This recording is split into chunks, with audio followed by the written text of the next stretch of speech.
કે ગોપાલ ઇટાલિયા ચૈત્ર વસાવાની એક ભૂલ અને તેનું રાજકારણ ખતમ. અને મને લાગે છે કે બંનેનું પત્તું કાપી નાખશે. હું આવું શા માટે કહી રહ્યો છું? કારણ કે તમને બધા લોકોને આગળ વિડીયોની અંદર ખબર પડી જવાની છે.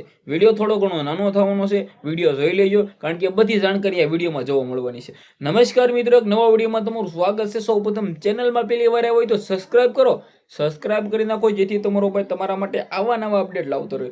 તમે બધા લોકો રેગ્યુલર વિડીયો જોશો પરંતુ સબસ્ક્રાઇબ નથી કરતા, રાહ કોની જોશો? જલ્દી સબસ્ક્રાઇબ કરી નાખો. મેં આગળ શા માટે એવું કહ્યું કે ગોપાલ ઇટાલિયા ચૈત્ર વસાવાની એક ભૂલ અને તેનું રાજકારણ ખતમ, એક ભૂલ અને તેની ક્યાંક ને ક્યાંક કરિયર ખતમ. જે આ મિત્રો વાત કીધો, આજકાલ ગુજરાતની અંદર એક જ હાલે છે, ચૈત્ર વસાવા. આજકાલ ગુજરાતની અંદર ગોપાલ ઇટાલિયાની બૂમ ચાલે છે. બંને નેતા ધુરંધર નેતા છે ને બંને નેતા ગમે ત્યારે ગમે એના સોતરા કાઢી નાખે છે. પરંતુ મુદ્દાની વાત એ છે કે આ બંને નેતા જે ગુજરાતમાં સારું એવું કામ કરે છે, બંને આમ આદમી પાર્ટીમાંથી છે. જો ભાજપમાં હોત તો કોઈ પણ પ્રકારનો પ્રોબ્લેમ ન હોત, પરંતુ તે બંને શેમાં છે? આમ આદમી પાર્ટીમાંથી. તો આ બંને ખાલી એક જ ભૂલ કરશે અને મને લાગે છે કે બંને જશે જેલમાં.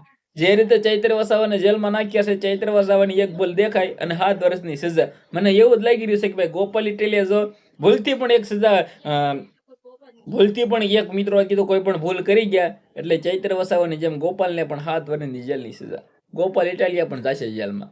જે આ મિત્રો વાત કીધો, આજકાલ તો સરકાર એક ભૂલ ગોતી જ રહી છે કે કેવી રીતે ભૂલ ગોતી અને જેલમાં નાખી દઈએ. આવું અત્યારે લોકો ચર્ચા કરી રહ્યા છે, મારું નથી કહેવું, પરંતુ તમે બધા લોકો જાણતા હશો કે ગુજરાતની અંદર હાહાકાર મસ્તીઓ છે કે ભાઈ ચૈત્ર વસાવાને 7 વર્ષની જેલની સજા. શા માટે આવું? શા માટે આદિવાસી સમાજના લોકોને નિરાશ કરી રહ્યા છો?